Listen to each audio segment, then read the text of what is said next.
오늘 수요 저녁 예배 주님의 은혜와 평강이 여러분의 삶 가운데 함께 있기를 주님의 이름으로 축원합니다. 오늘 본문 말씀은 마태복음 17장 14절부터 20절까지의 말씀이 되겠습니다. 먼저 봉독하겠습니다. 그들이 무리에게 이르매 한 사람이 예수께 와서 꿇어 엎드려 이르되 주여 내 아들을 불쌍히 여기소서. 그가 간질로 심히 고생하여 자주 불에도 넘어지며 물에도 넘어지는지라. 내가 주의 제자들에게 데리고 왔으나 능히 고치지 못하도이다. 예수께서 대답하여 이르시되 믿음이 없고 패역한 세대여, 내가 얼마나 너희와 함께 있으며 얼마나 너희에게 참으리요. 그를 이리로 데려오라 하시니라.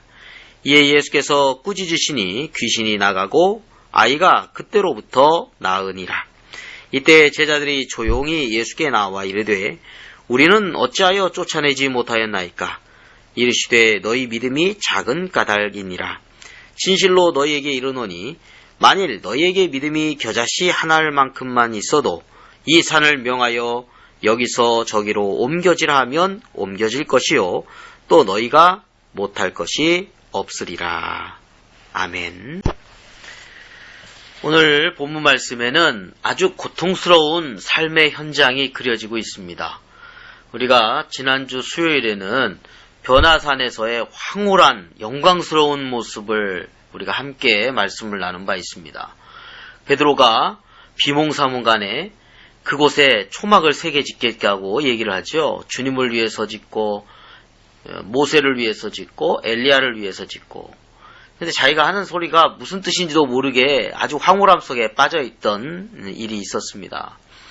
그런데 예수님께서는 내려오시죠. 여기가 좋사오니라고 하는 베드로의 말과는 다르게 주님은 산에서 이제 내려오십니다. 자, 내려왔을 때의 상황이 오늘 14절부터 20절까지 말씀에 기록되어져 있습니다. 한 사람이 예수님께 꿇어서 엎드려서 간절히 간구하죠. 주여 내 아들을 불쌍히 여겨주세요. 간질로 심히 고생하고 자주 불에도 넘어지고 물에도 넘어집니다. 참 안타깝죠. 사랑하는 아들이 그렇게 고통스러운 경험을 하고 있는 것을 바라보는 것만으로도 정말 너무나 말로 할 수 없는 고통이 있었을 것이라고 생각이 됩니다.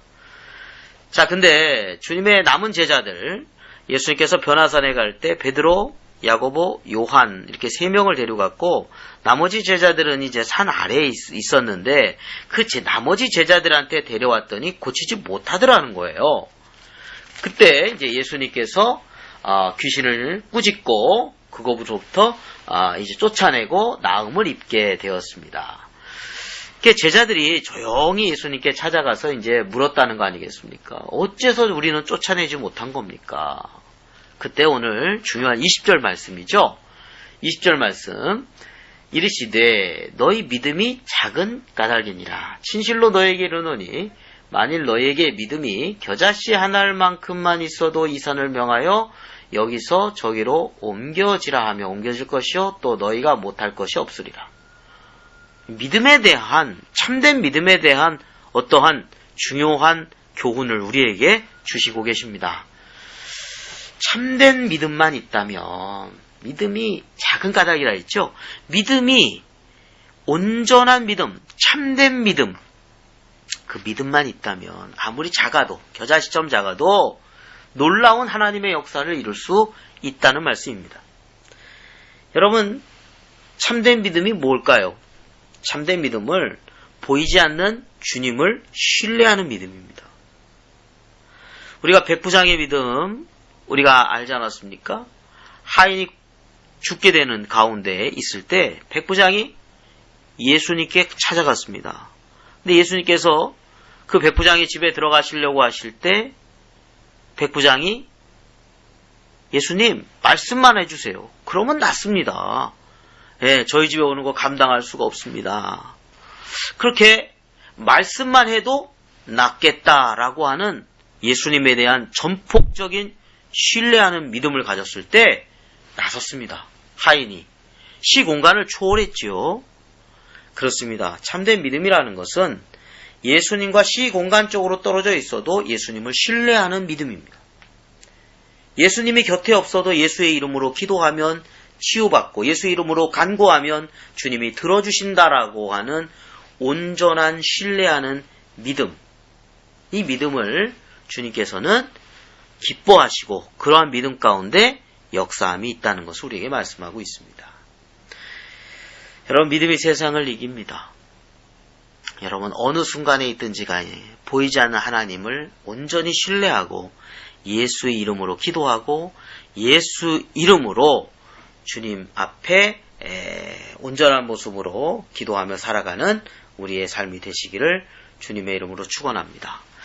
오늘 또 한 가지 오늘 말씀에서 보면 주님은 고통의 현장을 속에서 함께 하시는 분이라는 것을 알 수 있습니다. 베드로가 변화산에서 여기가 좋사오니 거기서 영원히 머물러 있고자 했지만 반대로 예수님은 그 제자들의 손을 붙잡고 내려오신 것입니다. 그리고 그 현장은 너무나 고통스러운 현장이었습니다. 하루하루가 힘든 현장이었습니다. 우리가 살아가는 이 땅의 현실이기도 할 것 같습니다.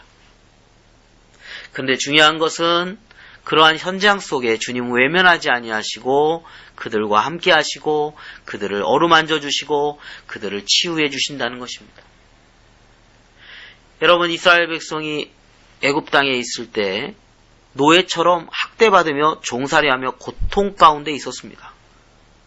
그런데 하나님은 어떠셨습니까? 그들을 외면하지 아니하시고 그 소리를 들으시고 그 고통의 현장을 바라보시고 구원의 손길을 베풀어 주시고 출애굽의 역사를 이루어 주셨던 것을 우리는 잘 알고 있습니다. 여러분, 아브라함의 시종이었던 하갈, 참 안타깝지요. 어떤 면에서 희생양과 같은 사람이 아닌가 싶습니다. 그가 내쫓김을 당하고 있을 때, 학대를 받아서 내쫓겨졌을 때, 창세기 16장의 이야기입니다. 하갈이 임신을 하게 되죠.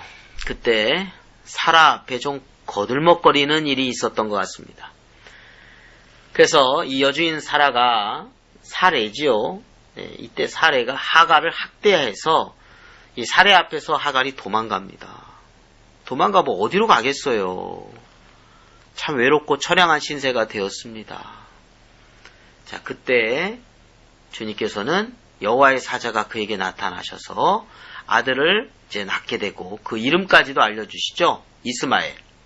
그 뜻이 뭐냐면 여호와께서 내 고통을 들으셨습니다 라고 하는 뜻입니다.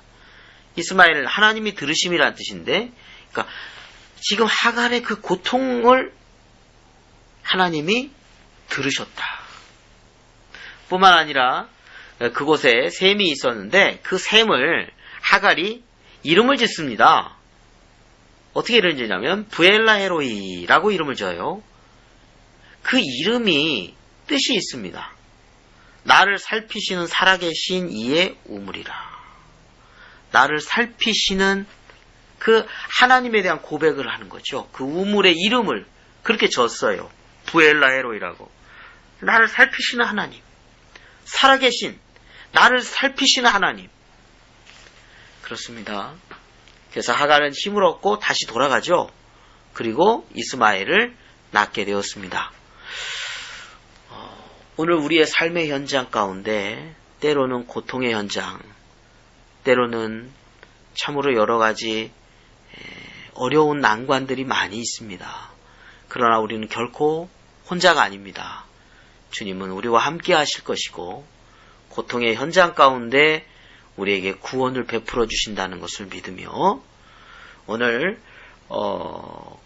산 아래 속에 고통받고 있는 이들과 함께 하시는 예수님, 그 임마누엘의 예수님을 기억하면서 우리가 이 어려운 시기를 믿음으로 주님과 함께 잘 극복해 나가는 우리 성도님들의 삶이 되시기를 주님의 이름으로 축원합니다.